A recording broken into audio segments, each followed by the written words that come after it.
Handelinge 26 verse 19 tot 29. Hier is Paulus voor koning Agrippa en hy verdedig homself voor koning Agrippa op beskuldiging dat hy onrus veroorsaak en dat hy die evangelie verkondig het. Dan verduidelik hy presies wat hy gedoen het en hoe hy die evangelie verkondig het. Maar ek wil hierdie gedeelte vir jou aanhaal in vers 29. Wanneer hulle vir hom vra, jy dink seker ons sal almal Christene word. En dan sê hy, of dit nou gou gebeur, of langer duur. Ek bid dat God nie net u nie, maar almal wat vandag na my luister,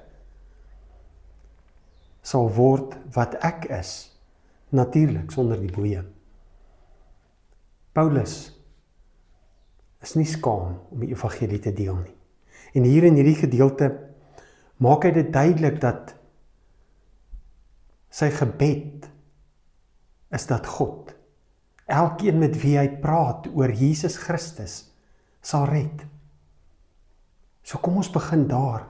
Kom ons vra dat die Heilige Gees die pad sal voorberei, dat die Heilige Gees in mense se lewens sal wees en dat hy hulle sal oortuig.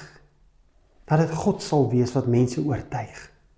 Dat hy ons kan gebruik om te praat, om tot mense te spreek. Maar uiteindelik is dit net God wat red. En dis ons gebed, dat die Here elke een met wie ons praat oor Jesus Christus sal red.